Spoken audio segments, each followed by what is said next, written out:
दृढनिषेध घ्या की आम्हाला स्वच्छ हवा मिळाली पाहिजे, त्याला नक्की तुम्हाला यश मिळेल. स्वच्छ हवेची किंमत बघा. आपण दररोज 3 सिलेंडर ऑक्सिजन घेतो. इथं डॉक्टर अनेक आहेत. एका ऑक्सिजन सिलेंडरची किंमत काय विचारा आणि आपण किती ऑक्सिजन घेतो हे बघा, आणि मग तुम्हाला कळेल की आपल्याला झाडं का लावली पाहिजेत. आता मी दुसऱ्या मुद्द्याकडे जातो, तो म्हणजे पाणी. द्रव झालं, आता पाणी. हे माझ्या मित्रांनी काढलेलं चित्र आहे. सध्या नळाला आलेलं स्वरूप काय आहे, तर हे स्वरूप आहे. पाणी नसल्यानंतर कशी भांडणं होतात, ही भांडणं शेजाऱ्यांमध्ये होतात, 2 तालुक्यांमध्ये होतात. तुम्हाला कल्पना आहे का, आमचं थर्मल पॉवर स्टेशन परळीचं डिसेंबरमध्ये बंद पडलं पाण्याअभावी.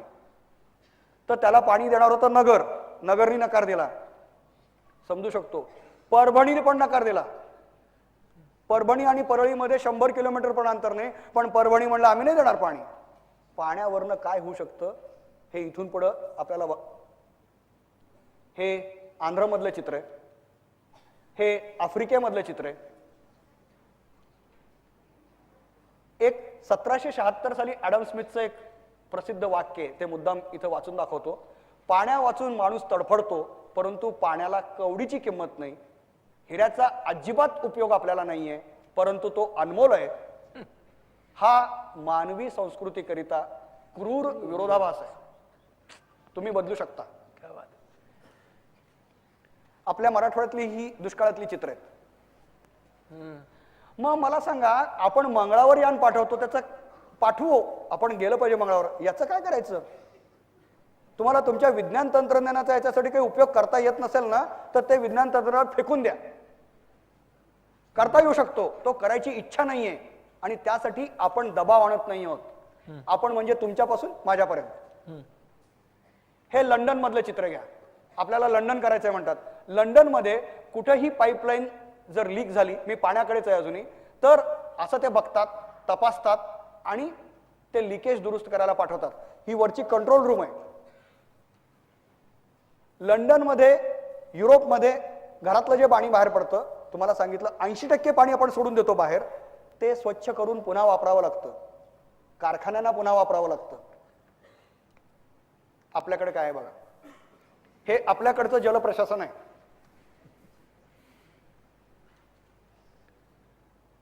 आपण सगळं काही नदीमध्ये म्हणजे मैला मिश्रित पाणी नदीमध्ये, कारखान्याचं सांडपाणी नदीमध्ये, आणि नदीला आपण माता म्हणतो.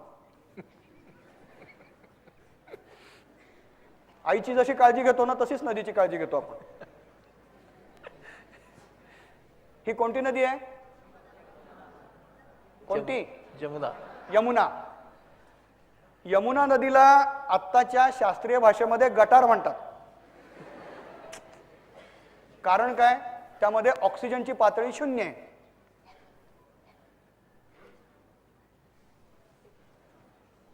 ही गंगा आहे.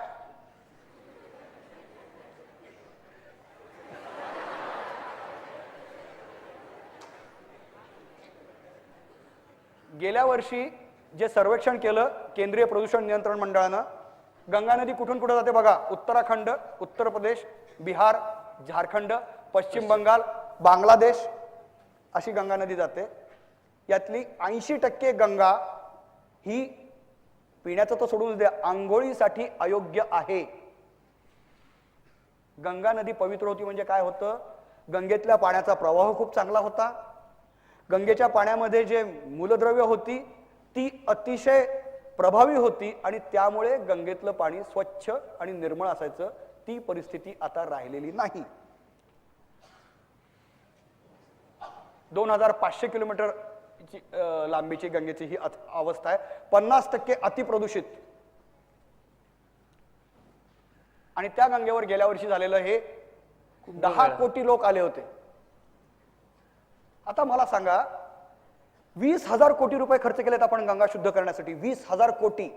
पण आपले कोणीही आप्तेष्ट वारले की त्यांची रक्षा गंगेमध्ये. काही जण मृतदेह गंगेमध्ये. हे सुसंस्कृतपणाचं लक्षण आहे का? 21व्या शतकामध्ये आपण जर नद्यांची अशी अवस्था करणार असू, तर नदी आपण जी घाण करतो ती आपल्याला साभार परत पाठवते पुरामध्ये. सगळी जी घाण तुम्ही नदीकडे देता ती नंतर सगळी परत पाठवून देते. याचा विचार आपण लक्षात घ्यायसाठी सरकार जबाबदार नाहीये. 3 घटक आहेत कुठल्याही समाज म्हणजे सभ्यतेचे, सिव्हिलायझेशनचे. ते म्हणजे सरकार, नेते आणि समाज. तिघही बेजबाबदारपणे वागायला लागले तर असं होतं. आता हे जे उत्तराखंडचं झालेलं आहे ना, हे कशामुळे झालेलं आहे? हे आधीचा जो प्रश्न होता, अमर्याद स्वातंत्र्य जर या पद्धतीने केलं तर अशा आपत्ती आपण ओढवून घेतो. आपलं वर्तनच आपत्तीजनक असतं. किती लोक मेले, का मेले? मरण्याचं कारण असं होतं की वर आपण जंगलतोड केली, तिथली माती निघाली, नदीमध्ये आली. गंगा नदीमध्ये 50 कोटी टन माती आहे, ब्रह्मपुत्रेमध्ये 60 कोटी टन माती आहे. कारण जर आपण जंगल तोडलं तर माती सरळ येते आणि त्यामुळे आपत्ती नसताना आपत्ती निर्माण होते. आता शेवटचा मुद्दा आहे घन. द्रव झालं घन. आता हे घन बघा, ही आपल्या कुठल्याही पार्टीमध्ये, लग्नामध्ये ही नासाडी आहे जगामधली.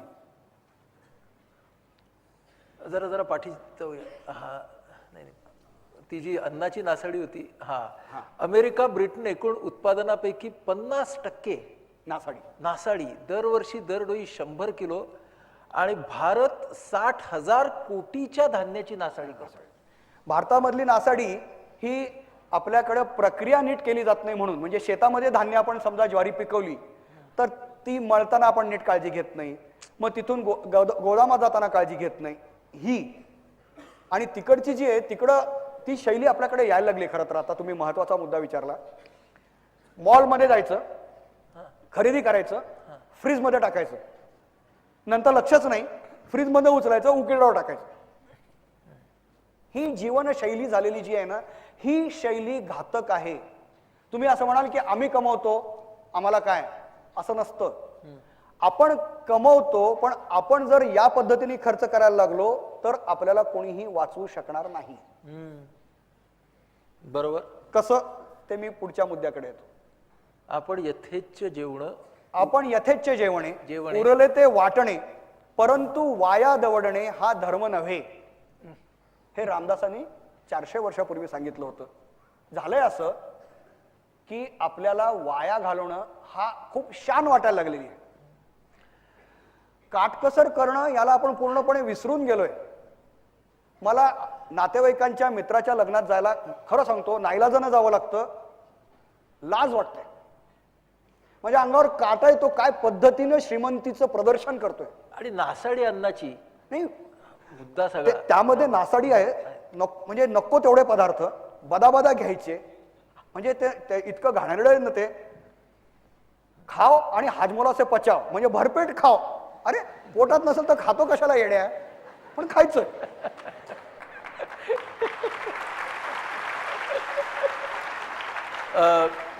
या विषयावरती मी एकदा मलेशियामध्ये गेलो होतो.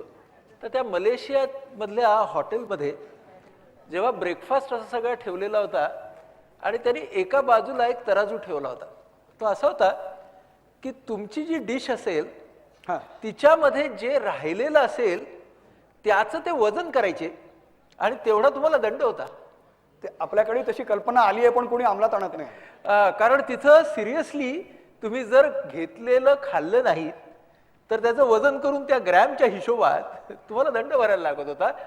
हे असण्यामुळेच ना अर्धे लोक कमी नाश करत होते अन्नात. अगदी बरोबर आहे. आपल्याकडे ना बंधन किंवा म्हणजे शिक्षा किंवा बक्षीस यातनंच आपण चांगले वागतो. मनानं आपण चांगलं वागत नाही. आपल्याला कोणीतरी बक्षीस तरी द्यावं लागतं चांगलं वागण्यासाठी, नाही तर शिक्षा करावी लागते. शिक्षा तरी करावी लागते. हे वाईट आहे. म्हणजे 21व्या शतकात हे असं असणं हे भयानक आहे. हे चित्र कसं वाटतं बघा.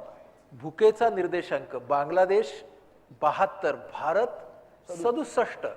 कुपोषित बालक बांगलादेश पहिला नंबर, भारत दुसरा नंबर.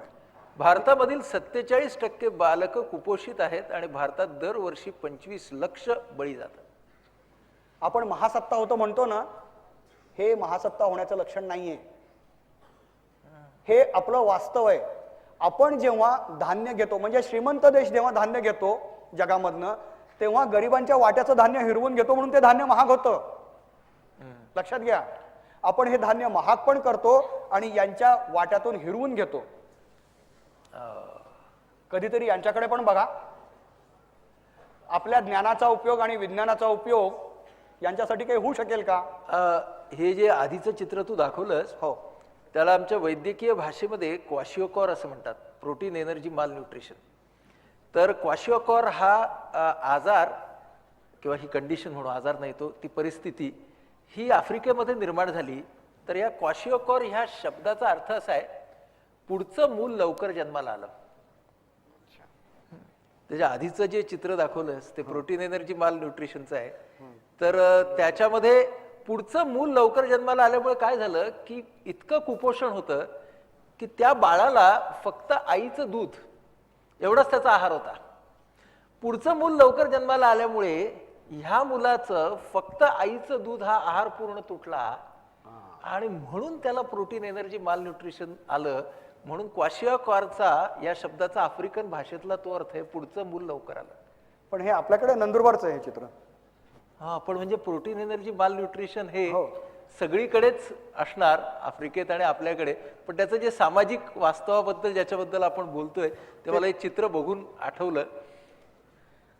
आता हे एक चित्र आपण बघा. या चित्राचे फोटोग्राफर केविन कार्टर आहे. 1994 सालचं चित्र आहे. हे सुदान मधल्या दुष्काळाचं चित्र आहे. मी इथिओपियातला दुष्काळ पाहिलाय आणि मला पुन्हा कधी कोणी जायला सांगितलं तर मी जाणार नाही. अशक्य ते बघणं. या चित्राची हकीकत अशी आहे, तुम्हाला माहिती असेल कदाचित, केविन कार्टरचं हे चित्र आहे. केविन कार्टर हा दक्षिण आफ्रिकेत जन्मलेला न्यूयॉर्क टाइम्सचा फोटोग्राफर. याला सुदानमध्ये पाठवलं. तिथं होतं असं की महिना म्हणजे खरं तर आपल्या नंदुरबारला पण 2-2 महिने लोकांना खायला मिळत नाही. प्रकाश आमटेंच्या गडचिरोली भागामध्ये महिना लोकांना खायला मिळत नाही. जे मिळतं ते जंगलातनं जाऊन ते खातात. मग कधीतरी एक ट्रक येतो जागतिक बँकेचा मदत करायला. तो ट्रक आला की त्या ट्रक भोवती सगळं गाव जमा होतं, अन्न गोळा करतात, आईबाप जातात घरामध्ये स्वयंपाकाला आणि मुलं धान्य, जे सांदीतनं पडलेलं धान्य असतं ना, कण, ते गोळा करायला लागतात. ही 2.5 वर्षाची मुलगी आहे, ती धान्य गोळा करते आणि पाठी एक तेच त्याच्याकडे येतो मी. तर तिला पोलिओ झालेल्या मुलीला अंगात त्राण नाहीये, खोरडत ती जाते, एक दाणा गोळा करते, ठेवती. हे केविन कार्टरनं बघितलं. तो इतका अस्वस्थ झाला, त्यांनी फोटो काढला. एक फोटो काढला. दुसरा फोटो काढल्यानंतर तिथं पाठीमागं गिधाड येऊन बसलं. गिधाड कधी येऊन बसतं? प्राणी मेल्यानंतर. त्या गिधाडाला असं वाटतंय की हे मरणार आहे. त्या मुलीला ह्याचा पत्ता नाहीये, म्हणून गिधाड वाट बघतंय हे कधी मरणार आहे, आणि ती थकून बसली. हा फोटो त्यानं काढला. हा फोटो त्यानं पाठवून दिला. तो फोटो दुसऱ्या दिवशी न्यूयॉर्क टाइम्समध्ये छापून आला आणि 3 महिन्यानंतर जगातला सर्वश्रेष्ठ पत्रकारितेतला पुरस्कार पुलित्झर त्याला मिळाला. हा डिप्रेशनमध्ये गेला. हे सगळं बघून की मी काय करतोय, मला काय अर्थ आहे का जगण्याला, हे मी बदलू शकत नाही का, आणि मी उलट याच्या दारिद्र्याचं प्रदर्शन करून मी पुरस्कार घेतोय, याच्या भावनेनं तो इतका खचला की त्यानं आत्महत्या केली. तो हा फोटोग्राफ आहे. आत्महत्या योग्य की अयोग्य हा मुद्दा नाहीये. साने गुरुजींनी पण आत्महत्या केली. पण संवेदनशीलता बघा, ही काय संवेदनशीलता आहे, ती माझ्यामध्ये आहे का, याचा विचार जर केला तर आपण आत्महत्या न करता ही परिस्थिती बदलायचा विचार करू. हे शेवटचं घन पदार्थाचं चित्र मी आपल्याला दाखवतो. आपण आता सध्या दर डोळी साधारणपणे 200 ग्राम ते 500 ग्राम कचरा करतो. आपला आर्थिक स्तर जसा उंचावत जातो ना, तसा कचरा वाढत जातो. म्हणजे लातूरमध्ये 200 ग्राम आहे, तुमच्याकडे 300 असेल, मुंबईमध्ये 500 असेल, न्यूयॉर्क मध्ये कदाचित 1 किलो 2 किलो असेल. 450 फूट उंच, 700 एकर आणि 2.5 चौरस किलोमीटर हा लॉस एंजल्सचा आहे. फक्त एकट्या लॉस एंजल्स मध्ये हा कचऱ्याचा महाकाय पर्वत आहे. आपण त्या दिशेनं वाटचाल करतोय का? पुण्यातला अनुभव आहे, लातूरचा कचरा टाकायला शेजारचं गाव वरवंटी तयार नाहीये. ते म्हणतात आम्ही टाकून घेणार नाही. कारण काय, शहरांचा कचरा गावानं सहन करायचा, शहराचं सांडपाणी गावानं सहन करायचं, हा संघर्ष इथून पुढे मोठा होईल. यासाठी आपल्याला जीवनशैलीचा विचार करायला पाहिजे. या कचऱ्याचा काही उपयोग करता येतो का, या कचऱ्यातनं आपल्याला काही एनर्जी तयार करता येते का, याचा विचार तुम्ही करा. एवढं मला आपल्याला सांगा. माईक आहे जरा पुढे पुढे जाऊया.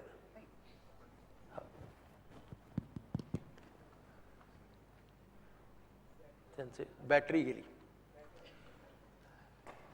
हा मला वाटतं हे तू एक खूप आमच्यासमोर प्रश्न आणि त्याच्याबरोबर स्वातंत्र्य आणि जबाबदारी या दोन्हीवरती सुद्धा तू खूप अतिशय प्रभावीपणे आम्हाला सांगितलंस. मला असं वाटतं की निराशा झाली म्हणजे आम्ही पुरेसे निराश झालो आहोत. आता भविष्याबद्दल आशा निर्माण करणार काय सांगशील आम्हाला? आशा ऐकवते का? आपण अशी जरी परिस्थिती असं धर असं ही जरी परिस्थिती असली तरी आपल्याला आशादायक खूप गोष्टी आहेत आणि आशादायक गोष्टी या विज्ञानामधनच आहेत. विज्ञानाचा कसा उपयोग करायचा यामधनच आहेत. म्हणजे लक्षात घ्या, आपल्याकडं आज जे आपण इथं आलोय ना, हे पंडित नेहरूंमुळे आलोय. पंडित नेहरूंनी निर्माण केलेली वैज्ञानिकांची पिढी होती. होमी जहांगीर भाभा, त्यामुळे आपण अणुयुगात आलो. विक्रम साराभाई म्हणून आपलं मंगळावर यान जातंय. MS स्वामीनाथन, त्यामुळे आपण हरित क्रांती करू शकलो. पण असे वैज्ञानिक आता नाही आहेत. पूर्वी काय होतं, प्रत्येक गोष्ट जी विज्ञानाचा शोध लागायची त्याचा उपयोग मला शेतकऱ्यांसाठी कसा करायचा आहे, गरिबांसाठी कसा करायचा आहे याचा ध्यास असायचा. म्हणजे अवकाशयान सोडायचं तेव्हा इंदिरा गांधींना जेव्हा गेले साराभाई, तेव्हा त्या म्हणाल्या काही गरज आहे काय आपल्याला. तर स्वामीनाथननी सांगितलं की मला अवकाशयानातला फोटो बघून कोणत्या पिकावर किती कीड आहे हे मला समजेल आणि मला कीटकनाशक फवारायचे. लक्षात घ्या, असा उपयोग असतो. मुद्दा असा आहे, आत्ता जगामध्ये अनेक ठिकाणी अनेक गोष्टी विज्ञानाच्या केल्या जात आहेत. आपल्याकडं संशोधनात केल्या जात नाही. तो एक सांगतो तुम्हाला. दक्षिण आफ्रिकेच्या सायंटिस्ट आहेत जेनिफर थॉम्सन. त्यांनी 90% कोरड्या मातीत राहील असा मका शोधून काढलाय. 90% कोरड्या मातीत राहील असा मका. म्हणजे कितीही दुष्काळ पडला तरी त्याला काही होणार नाही. असं आपल्याला काही करता येईल का? नक्कीच करता येईल. आपल्याला पाण्याचा खूप कमी उपयोग करण्यासाठी काय करता येईल, आपल्याला वीज वाचवण्यासाठी काय करता येईल, हे विज्ञानातनं आपल्याला करायला पाहिजे. आणि विज्ञानाबरोबरच या तंत्रज्ञानाचा उपयोग करण्यासाठी आपल्याला मागं लागलं पाहिजे की याचा उपयोग आम्हाला करून द्या. आधीचा जो मी मुद्दा सांगत होतो तो असा आहे की आपल्याला वायूचा त्रास सहन करायला लागतो. पण का? याचं कारण खाजगी वाहनांची संख्या वाढली आहे. आपण सार्वजनिक वाहनांचा आग्रह धरणार आहोत का? जो सिंगापूरमध्ये धरला गेला, जो लंडनमध्ये धरला गेला, लोकांच्या चळवळीमुळे तिथं सार्वजनिक वाहनं मोठ्या प्रमाणात आली. 5 मिनिटं चाललं की मला वाहन मिळालं पाहिजे. जे खाजगी वाहनं मला अजिबात आणता येऊ नये असं जर करायचं असेल तर मला म्हणायचं असं आहे की विज्ञान आणि तंत्रज्ञानानं ती संधी आणून दिलेली आहे. पैसा पुरेसा आहे. ती इच्छाशक्ती निर्माण करण्यासाठी आपल्याला करायला पाहिजे. पर्यावरण वाचवणारी उदाहरणं जगभर आहेत, आपल्या देशात आहेत. फक्त त्यांना एकत्रित पाहून त्यासाठी मला काहीतरी करायचं आहे हे आपण नक्की सांगितलं पाहिजे. वा. आणि आशा जी आहे ती इथं आहे. आशा ही विज्ञानामध्ये आहे. पण त्या विज्ञानाचा उपयोग हा मानवतावादी दृष्टिकोनातून केला पाहिजे. आणि इथं एक करिअरची खूप मोठी संधी आहे. अगदी. आणि मग त्या करिअरमध्ये कुणी इंजिनियर होईल, कुणी तंत्रज्ञ होईल, कुणी डॉक्टर होईल, कुणी कोणत्याही क्षेत्रात काम करेल. पण शेवटी विज्ञान आणि मानवता ह्या दोघांची सांगड घालणं इथेच भविष्यातली आशा आहे. अगदी बरोबर आहे. म्हणजे मला फक्त यात करिअर म्हणून सांगायचं आहे, आत्ता सध्या बचत करण्याकडं आपण पाहत नाही. म्हणजे मला घर बांधायचं आहे तर मला आत्ता जर मी या रूढ पद्धतीने गेलो तर मला एवढी वीज लागणार आहे, एवढं पाणी लागणार आहे. म्हणजे मला दिवसा लाईट लावायचा नाही आहे, मला पंख्याची गरज असू नये, असं घर करता येईल का? हे चॅलेंज आपल्यासमोर आहे. आणि ते जर केलं ना तर मग मी थोडासा जास्त त्यांना आपण पैसा दिला पाहिजे त्यासाठी. इंटेलेक्च्युअल इनपुट लक्षात घ्या, आपला विकास हा फायनान्शियल इनपुट आणि इंटेलेक्च्युअल इनपुटने होतो. आपण इंटेलेक्च्युअल इनपुटकडे फारसं लक्ष देत नाही आहोत. तुम्ही कोणत्याही क्षेत्रात जा, आणि इंटलेक्च्युअल इनपुट जर दिलं तर तुमचं करिअर उत्तम होणार आहे आणि त्याचबरोबर तुमच्या परिसर अतिशय उजळून निघणार आहे. आता मी अतुलला त्याने आपल्याला इतके सारे विचार दिलेत आणि त्यानं आपल्याला हे सांगितलंय की करिअर निवडण्याचं आपलं स्वातंत्र्य आणि शेजारच्या माणसाप्रती आपली असलेली जबाबदारी यांचा आपल्याला एक संगम साधायचा आहे. आणि आपली करिअर निवडण्याचं स्वातंत्र्य आपल्याला आहेच, परंतु शेजारचा माणूस, शेजारची वस्ती, शेजारचं गाव, आपला समाज, आपला देश यासाठी माझ्या करिअरचा उपयोग मला करता येईल का, ही माझी जबाबदारी आहे. तेव्हा स्वातंत्र्य आणि जबाबदारी, आता मी त्याला एक रॅपिड फायर देणार आहे. आपल्या सगळ्याच संवादाच्या शेवटी एक रॅपिड फायर असते. पहिल्यांदा तुझ्या जगण्याच्या सवयी, म्हणजे तुझ्या लाईफस्टाईलकडे आपण येऊया. तुझा आवडता मेनू खायचा, भाकरी पिठलं. भाकरी पिठलं. तुझा आवडता खेळ, क्रिकेट. आणि खेळाडू कपिल देव. कपिल देव. का बरं? कपिल देवनी भारतीय क्रिकेटमध्ये चैतन्य आणलं जे पूर्वी कधी नव्हतं. कपिल देव यायच्या आधी आपल्या टीममध्ये फास्ट बॉलर असतच नव्हता आणि कपिल देव यायच्या आधी आपल्याकडनं सिक्सर कधी मारलीच जात नव्हती.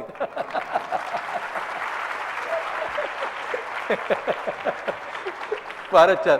आणि लक्षात घ्या 1983 ला वेस्ट इंडिजला हरवणं म्हणजे काय काय टीम होती वेस्ट इंडिजची. आणि हातातनं गेलेली मॅच कपिल देव असं मागं पळत पळत जाऊन जो विवेन रिचर्डचा त्याने कॅच घेतला उलटा पळत जाऊन वर्ल्ड कपला तो टर्निंग पॉइंट होता. त्यामुळं कपिल देवची जी जिगर आहे ना, कपिल देवनं